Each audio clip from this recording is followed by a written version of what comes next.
It was Claire's birthday, and I had made the well-intentioned, if slightly foolish, promise to grant her one birthday wish. "Anything I can do," I'd said. "I'll do it." She rolled her eyes, her voice heavy with sarcasm. "In that case," she said, "I wish you'd just get lost. Can you do that?" The people around us in the quiet, private room burst out laughing. "Aren't you asking the impossible?" one of them joked. Everyone in our circle knew I was the one who always stuck around, the human barnacle, as they called me. I was the constant. Even Claire seemed to think I was just messing with her when I nodded slowly and said, "Okay." She didn't realize I was serious until, from that day forward, I truly never showed up in front of her again. After Claire's impatient words, the room erupted. The candles on her birthday cake were still flickering, the dancing light illuminating every face that was contorted in hysterics. My own awkwardness and helplessness were just fuel for their amusement. Someone blurted out, "Come on, Claire, you're making it hard for him. Everyone knows Adam loves following you around. He's the last person on Earth who'd ever get lost, right?" "Give me a break," another person chimed in. "He's like gum on her shoe. She's probably sick to death of him, and he's over here talking about granting wishes." Amid the piercing laughter, Claire's gaze remained cold as she looked at me. I knew she could see my embarrassment. I knew she could hear the mockery in their words. She just couldn't be bothered to speak up for me. And if she didn't say anything, no one else was going to bail me out. I stood there awkwardly, trying my best to ignore the strange looks and forcing a numb smile. "At least let me stay until after your birthday is over," I offered weakly. Someone next to me snorted. "Dude, that's next-level devotion." Even Claire frowned. "Adam, are you ever going to quit? You asked for my birthday wish. That was it. I want you to get lost, right now." After she said that, the room finally fell completely silent. The candles were still stuck in the cake, the wax melting into colorful tears that dripped onto the frosting. I stood there with my head down for a long moment before looking up at her seriously. "Then blow out your candles," I said. "I'll leave after you do." Claire probably found this funny, because she actually leaned over and blew out all the candles in one breath. Then, as if to provoke me, she shot back, "Happy now?" I nodded. "Okay," I said. Then I actually stood up, put on my jacket, and walked to the door under everyone's silent stares. Before I pushed the door open to leave, I paused and looked back at Claire, who was sitting in the center of the group. There was so much I wanted to say. I wanted to tell her she was allergic to eggs and shouldn't eat cake from bakeries, that it might rain later and she shouldn't skip the umbrella just for convenience, and that if she got sick, she needed to go to the doctor right away, and not just tough it out. But in the end, looking at her impatient expression, I edited it all down to a single sentence. "Don't be upset," I said. "It's bad for your heart. I'm leaving, Claire." On the cab ride home, I saw a video one of Claire's friends posted on their social feed. In the video, a few people were laughing their heads off, placing bets on how many days it would take for me to come crawling back to apologize. Some said a week, others said 3 days. Someone even said I'd show up the next morning pretending nothing had happened. When they turned the camera on Claire, she scowled and pushed it away, muttering, "This is so stupid." But someone else quickly asked her, "You were so harsh just now. Aren't you afraid Adam might actually not come back?" In the video, Claire clearly froze for a second before scoffing. "He wouldn't dare." The video ended with a roar of unrestrained laughter. I stared blankly at the dark screen. The driver glanced at me in the rearview mirror a few times before asking cautiously, "Fight with your girlfriend, son?" I paused for a moment. "No," It wasn't a fight, and she wasn't my girlfriend. I almost laughed at myself. After nearly 10 years of being by Claire's side, we still had no official title on the day we parted. Not quite lovers, not even friends. If you had to put a label on it, her friend's description was the most accurate. A leech you can't get rid of. For 4 years in college, I brought breakfast for her every single day because of her stomach problems, and I memorized all her strange allergies. I took care of her when she had fevers and colds, went with her to the hospital, and stayed up all night by her bedside while she was on an IV drip. Claire had a terrible temper, and many of her friends couldn't stand it. Only I could remain completely calm after her outbursts and gently remind her, "Don't get upset. It's bad for your heart." For all these years, her friends whispered behind my back that I was a pathetic pushover, a free butler. They said I deserved it when she took me for granted and ordered me around. They said she treated me terribly because I let her. And they weren't wrong. But what no one knew was that my boundless, unconditional devotion to Claire wasn't about losing my dignity for love. I wanted her to be healthy, safe, and carefree. It was because of the heart beating inside her chest. The heart that belonged to the woman I loved. I didn't have much stuff at the apartment we shared. After packing up one box, I asked the cleaning lady to throw the rest away. Her eyes filled with pity. "But these things are still perfectly good. Why don't you want them?" That box was full of luxury goods, most of which were things Claire had bought on a whim for some guy she was chasing, then casually tossed to me when he didn't want them. Some of it was compensation. Like the time she suddenly craved cake in the middle of the night, and I drove across half the city to buy it, only to stand outside her door all night because she was too lazy to open it, or the time she, without any warning, gave my guaranteed spot in grad school to her new boyfriend. And times like today, when she just took her bad mood out on me and told me to get lost in front of everyone. My compensation would inevitably be a watch or a pair of cufflinks. Claire would never say sorry. But luckily, I never expected her to. I snapped back to the present and nodded at the cleaning lady. "If you want any of it, just take it. I don't need it anymore." With that, I booked the earliest flight to Denver. I had spent 10 years in Chicago to be with Claire, almost forgetting I was from Denver myself. Before leaving, I hesitated, wondering if I should block all of Claire's contact information. In the end, I decided against it. It's not like she ever contacted me first anyway. The whole world knew how much Claire couldn't stand me. For once, I was doing exactly what she wanted by leaving for good. She was probably thrilled. Just before the plane took off, I happened to see that Claire, who hadn't posted in ages, had a new update on her feed. The picture was of 2 clasped hands, with a caption written in what sounded like a young guy's playful tone. "She's my responsibility now." My heart seized for a moment, but the feeling was quickly replaced by relief. This was for the best, I told myself. I had clung to Claire's side for nearly a decade, day after day, trying to catch the reflection of the moon in the water, searching for shadows of an old love in her. But over those 10 years, we had become like 2 twisted trees, our roots tangled together, strangling each other. It was good to be apart. She let me go, and I let her go. It was a 10-year dream. It was time to wake up. My life back in Denver was not what I expected. A sudden whirlwind of work and long overdue catch-ups with family and friends kept me so busy, I didn't even have time to feel sad.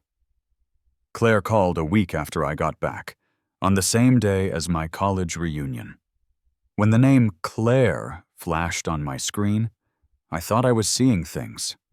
Assuming it was an emergency, I quickly walked a few steps away to a quiet corner and answered. But after saying hello a few times, there was only silence on the other end. In that instant, a million thoughts raced through my mind. Had something happened to her? Did she not have her medication with her? Was she in an accident? Hit by a car? Or sick and alone? For a split second, I saw an image of Maya lying in my arms, her face covered in blood. My heart clenched so tightly I could barely breathe. My hand was shaking so much I could hardly hold the phone. My voice trembled. "What's wrong? Claire, say something. Is anyone with you? Don't be scared. I'm calling 911. My mind went completely blank, unable to think, filled with nothing but an overwhelming sea of red. In that moment, I even started blaming myself. Why wasn't I there for her at a time like this? What if she got hurt because I left? A tidal wave of guilt, pain, and despair crashed down on me from all sides. Just as my trembling hand was about to switch screens to dial, a burst of laughter erupted from the other end of the line. "Ha ha ha, I told you so. He's such a spineless case, trying to play hard to get, ha ha ha.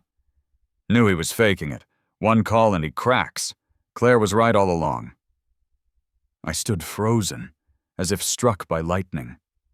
All the sounds around me faded away. For the first time, their voices sounded so grating, so humiliating. I was still numb from the panic, and I had to lean against the wall just to stay upright. The missing part of my heart felt like it was being pierced by a howling wind. It hurt so much I couldn't breathe. Claire's voice soon came through the phone, tinged with her familiar indifference. "Adam, that's enough. Come back now, or don't bother coming back at all." Her casual tone felt like a hard slap across my face, stinging and hot. My hand holding the phone was still trembling, and the pain in my chest was so intense I could barely stand. Before this, I had never truly been angry with her, not when her friends made fun of me, not when she publicly humiliated me. I never took it to heart. I thought it didn't matter. But in that moment, as she casually said, "That's enough," I realized how stupid I had been. Stupid enough that only now, in this very second, could I finally see it clearly. Claire and Maya were two completely, totally different people. I could no longer convince myself to find excuses for her selfishness. I couldn't comfort myself by saying she was just immature and didn't know any better. I couldn't lie to myself and pretend I didn't care, saying, "It's okay." It wasn't okay. It was never okay. My eyes instantly burned hot, an unstoppable redness creeping into them. My nose stung terribly. I fought back a sob, took a deep breath, and said calmly, "Claire, the game is over. I'm done playing." I don't remember how long I sat huddled in that small stairwell until my legs went numb. I didn't cry the day I left Claire. I didn't cry when her friends mocked me or made things difficult. I didn't cry when I sat alone in the pouring rain holding a cake outside her door until dawn, or when I stayed up all night taking care of her when she was sick. I always believed my tears had run dry the day Maya died, and that I would never cry for anyone else in this lifetime. But that wasn't true. Humiliation and pain don't just disappear because you lie to yourself. All those piled-up emotions have to find an outlet eventually. And I finally understood. The reason I used to cry so easily was because there was someone who cherished my tears, someone whose heart ached for me. Crying could solve problems. It was useful. But after she was gone, crying became useless. There would be no one to smile and wipe away my tears with a blood-covered hand, comforting me by saying it wasn't my fault. It wasn't my fault that her craving for ice cream led to the car crash. It wasn't my fault she died on her 18th birthday. Maya knew I would blame myself, so she forgave me first. She said, It's okay. It's not your fault. But that day, kneeling on the ground and holding Maya's cooling body, I just couldn't understand. She had finally escaped that suffocating home. We had just gotten our acceptance letters from the same university, and we had just walked out of the school hand in hand with our graduation photos. We were one step away from happiness and freedom. Why? Why was it so hard? I had written about regret and despair thousands of times in essays, but only on that day did I truly know what regret was. The overwhelming despair and pain were like a mountain, nearly crushing me. For many, many days after, I couldn't stop reliving that day, couldn't stop seeing Maya's blood-soaked face. I was like a drowning man, sinking in my own grief. I even wished it had been me who died that day. I almost wished Maya had blamed me, but her last words were still, "It's okay." The person who died on her 18th birthday was Maya, but I was left behind, forever stuck on that day. After that, Adam was more like a walking corpse. I couldn't even function normally, until the day I learned Maya's heart had been transplanted and was beating again in someone else's chest. It felt like I had found a new reason to live. I knew from the beginning that this kind of emotional transference was just self-deception, that staying by Claire's side like a masochist was just a way of atoning. But so what? I didn't care. I deserved to drown with my eyes wide open. All I knew was that as long as I could see Claire alive and well, I could trick myself into believing that she was still alive. That she would have a 19th, 20th, and 28th birthday. That she would have a new, different life where she could do whatever she wanted. And I would always be there to help her. I was willing to pay any price for it, even if it meant losing all my dignity. But was I wrong? That day, I sat in the dark, cramped storage room for a long time, until my eyes were dry. Finally, I took out my phone and blocked Claire on everything. I was wrong. To mistake a fleeting dream for reality, this was my punishment for letting my heart be trampled. After the call was disconnected, the private room fell silent. Claire barely had time to process it. Adam had actually hung up on her. A few people started trying to liven things up. He's really getting full of himself. Does he actually think he can just settle down in Denver and never come back? I'm telling you, he's just playing hard to get, probably just waiting for Claire to give in. Guys like him, I've seen a million of them. They just want to. Claire had heard these kinds of comments countless times before, to her face, behind her back, in open mockery and subtle digs. Whenever Adam heard them, he would pretend he didn't. If he understood the insult, he'd pretend he didn't get it. That spineless, submissive way he accepted every humiliation was the very reason Claire had always been a cold observer. She hated Adam's fake smiles, hated how he willingly let himself be degraded.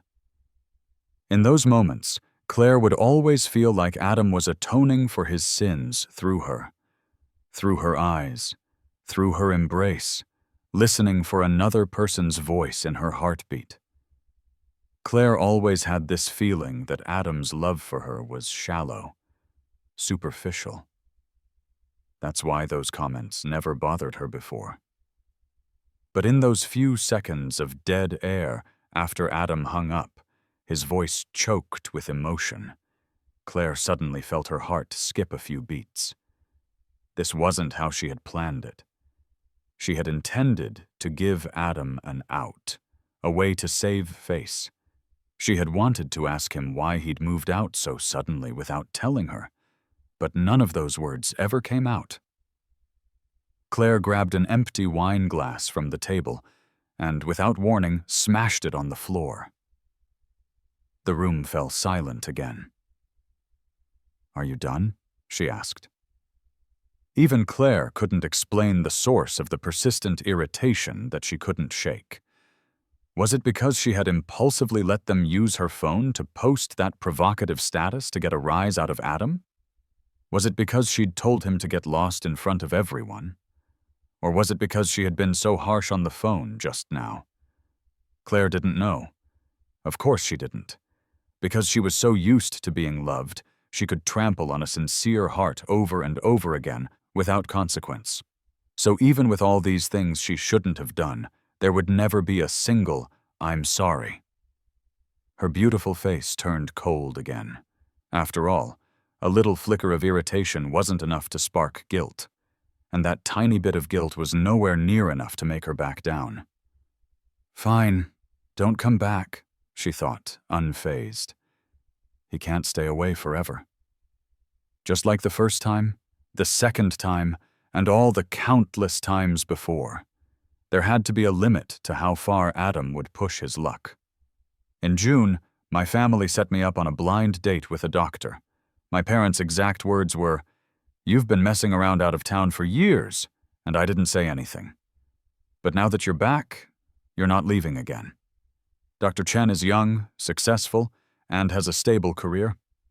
I think she's much better than that girl you had in Chicago. I quickly cut them off.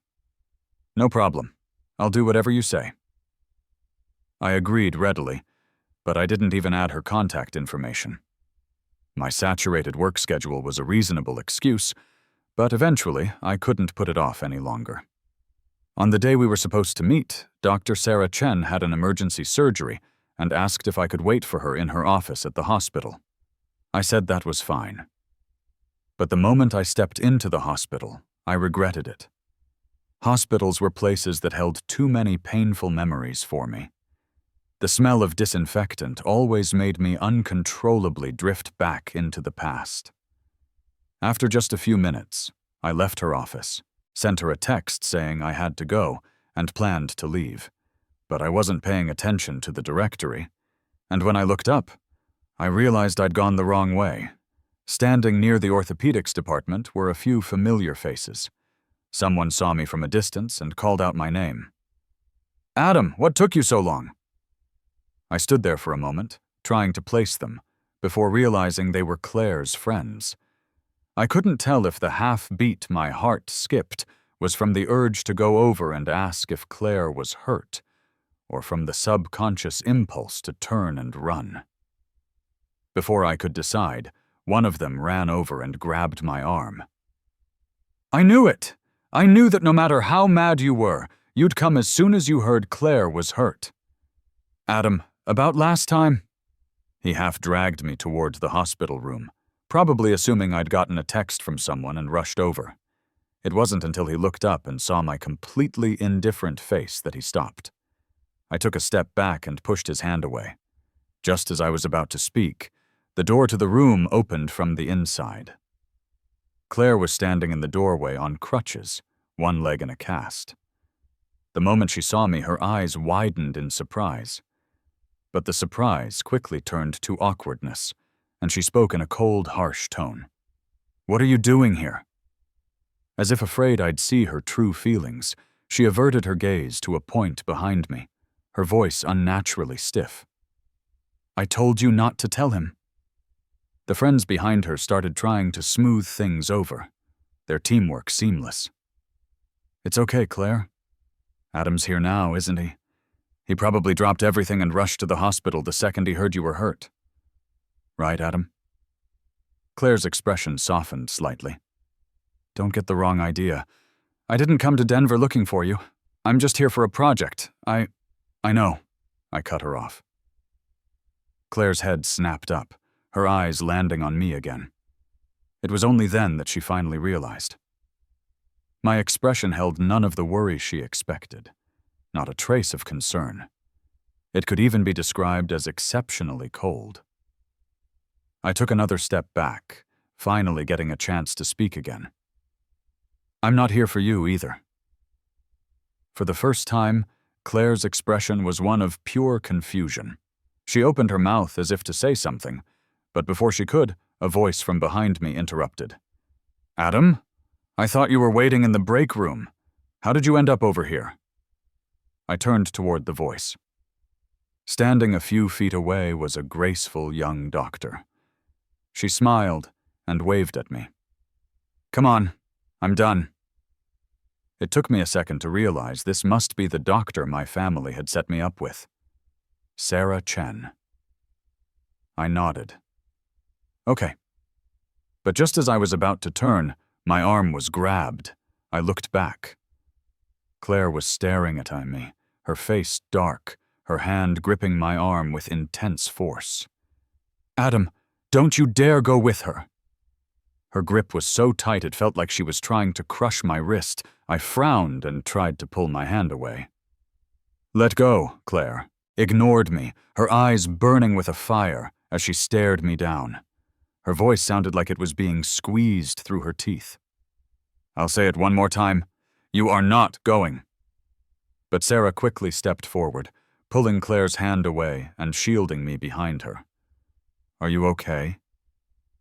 I shook my head, too tired to speak, not wanting to see the look on Claire's face. What her motives were, why she was in Denver, how she got hurt. Before, I would have cared.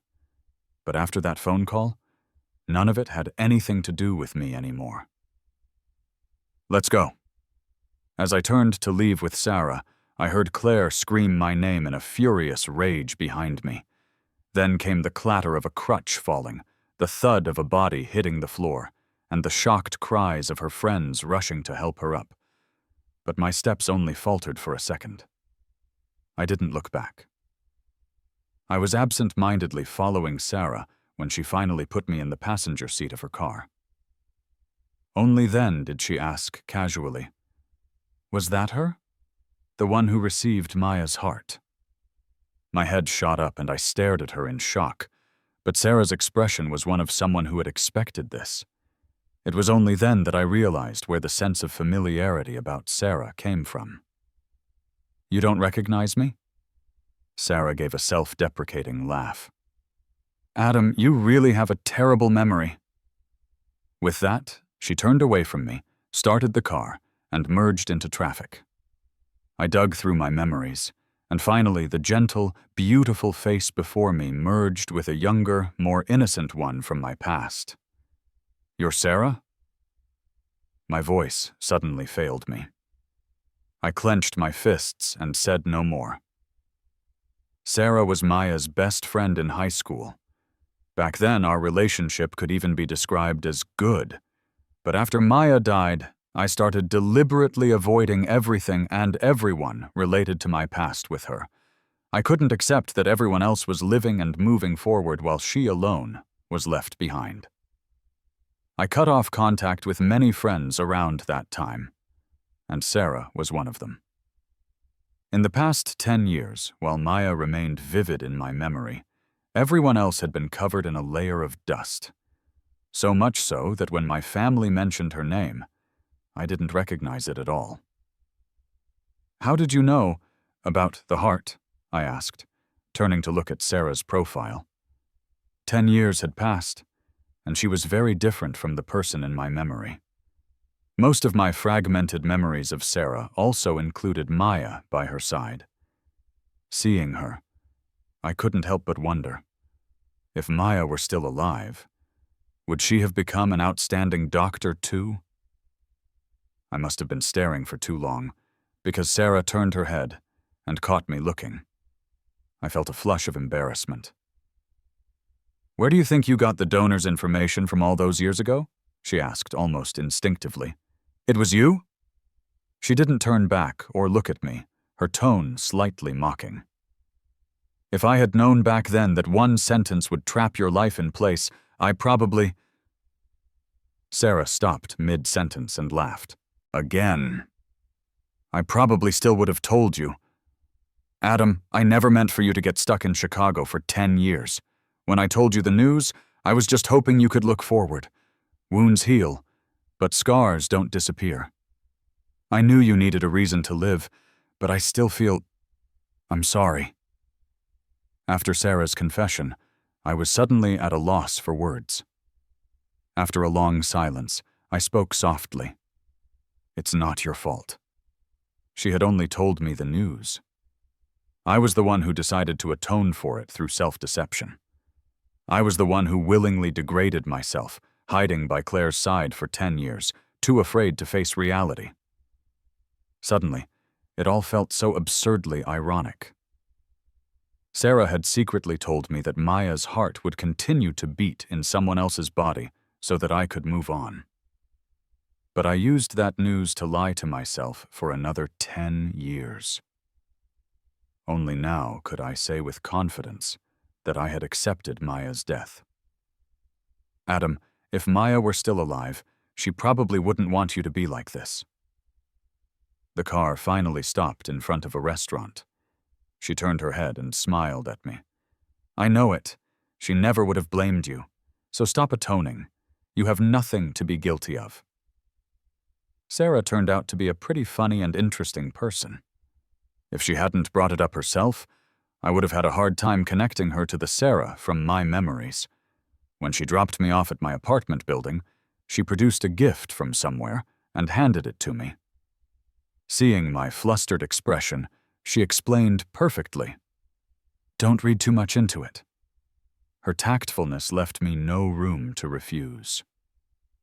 After saying goodbye, I was walking toward my building with the flowers when I saw someone who shouldn't have been there. Claire. After our hurried encounter that afternoon, I could now see as she leaned against her car that she had indeed lost weight. Claire had a sensitive stomach and a long list of allergies, so there wasn't much she could eat when dining out. For all 4 years of college, I made her breakfast. Even so, she had been hospitalized more than once for sudden allergic reactions. It wasn't easy to help Claire gain weight, but it was very easy for her to become as thin as a rail. I couldn't say for sure if seeing her now, standing before me so undignified, brought me more vindictive pleasure or sadness that she was doing so poorly. Adam, you two went on a date. Claire's face was dark as she stared at the gift in my hands. I had no intention of explaining anything to her. There was no need. My relationship with Sarah now, and what it might become in the future, was none of her business. I took a deep breath and pulled out my phone, opening the dialer. Is someone here with you? If you don't have anything else, then... Claire suddenly seemed to panic. You didn't answer me. Were you on a date with her? Adam? Why won't you come back to Chicago? You left without a word, and you won't answer my calls. Adam, don't you know? She seemed to have forgotten her injury as she took a step forward. She lost her balance and fell to the ground. I almost instinctively rushed forward to help her up, but I stopped myself right in front of her. We had nothing to do with each other anymore. Her not eating, her broken leg, none of it was my problem anymore. So in the end, I just walked around her, passed her without stopping, and went into the apartment building. Adam! Claire was on the ground, clutching her injured leg, watching my retreating back in humiliation. She called my name again. Adam! Maybe it was my imagination, but in the second the door closed, I thought I heard her complain through a sob, It hurts. After that day, I had prepared myself to be pestered by Claire. I knew her well enough, after all. When she got an idea in her head, there was no telling what strange things she might do. Even if a dog you'd had for 10 years ran away, you'd probably be sad for a while, let alone a person who had taken care of you for a decade. It wouldn't be surprising if she mistook this sense of loss for liking, or even love. People have that flaw. You don't know what you've got till it's gone. But I also knew it was all an illusion, because no kind of love grows thorns to hurt the other person. I had given love, and I had received love. I knew that wasn't what it looked like. Claire didn't love me. She just couldn't stand losing. So it would be normal for her to act on a whim and harass me. But to my surprise, for a long time after that day, she didn't come looking for me. My life returned to normal. I started, as Sarah had said, a new life, and it turned out not to be as hard as I had imagined. I visited Maya's grave and found that I was no longer afraid to see the gray and white photo on the tombstone. When I passed by that familiar street corner, I no longer froze in fear. I started seeing old friends, talking about the past, and speaking of it all with a sense of calm. Denver, which had been frozen in my memory for 10 years, began to thaw. I found that I was starting to be less afraid of walking forward alone. But just when I thought I could really start over, right before fall truly set in, Claire returned. And I finally found out what she had been doing during the months she was gone. She had moved her entire career focus to Denver, even renting an apartment right across from mine. Unlike the impulsive whim I had expected, Claire's actions suggested she was planning to settle down in Denver for good. What felt even more wrong was how her attitude toward me had completely changed. Flowers left at my door every morning, breakfast handed to me by someone who had clearly been waiting outside for who knows how long, her shameless insistence on driving me to and from work. All of this I could just about manage to ignore. But when she appeared in my company's conference room as a client, specifically requesting to work with me, I could no longer continue to give her the cold shoulder. I sighed, sat down across from her, and closed my folder. "What do you really want?" Claire dodged the question. "I think this project has a lot of potential. I chose to partner with you because, you know that's not what I'm talking about. Claire, you send me flowers, bring me breakfast, rent an apartment across from mine, and follow me to Denver. Don't tell me this is all for work." I looked at Claire with a mocking expression.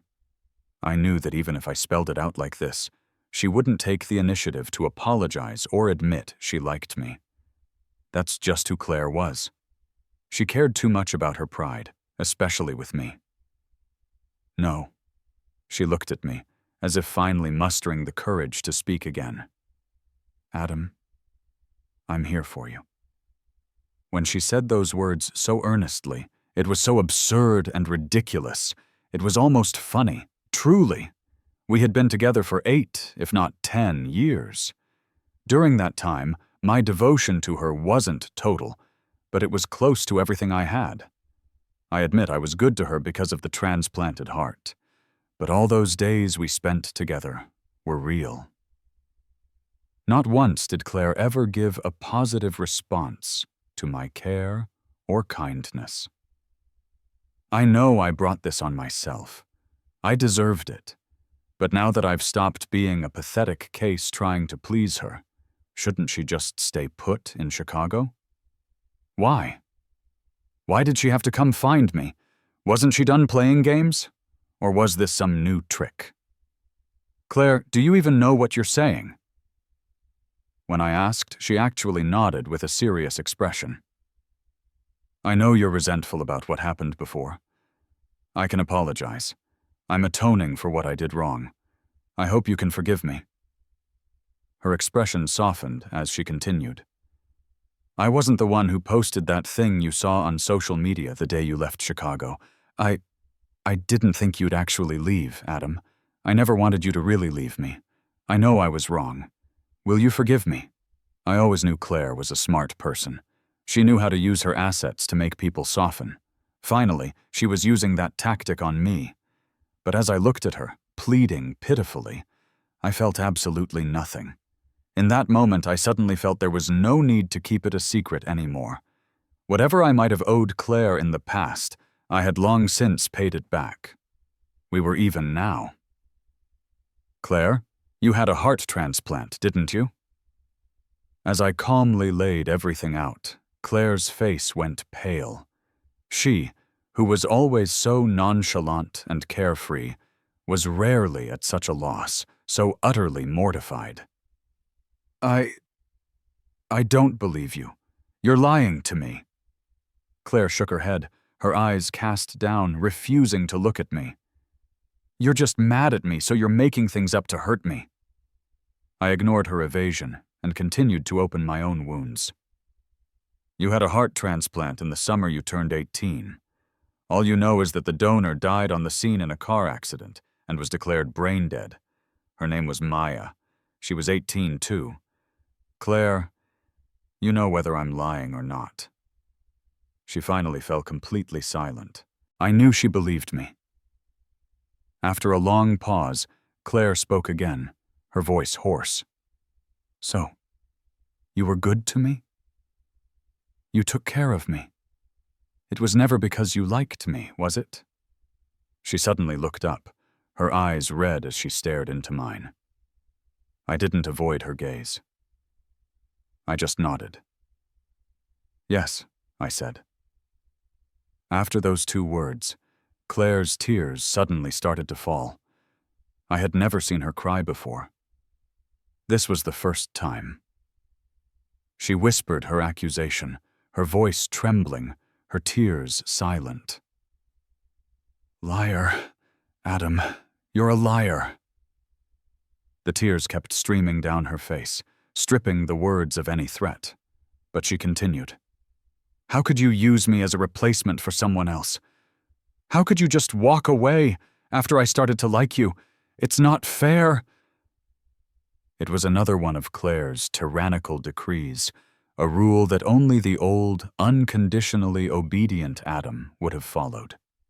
But the Adam sitting across from her now, the one who could watch her cry without feeling a single pang of heartache, would only say to her, Please don't bother me again. If you're here, I can't move on. I looked seriously at Claire's confused, hurt face. I knew it would probably take her a long time to accept that the last 10 years had been a lie. But as the one who benefited from it, she had no standing to say anything more.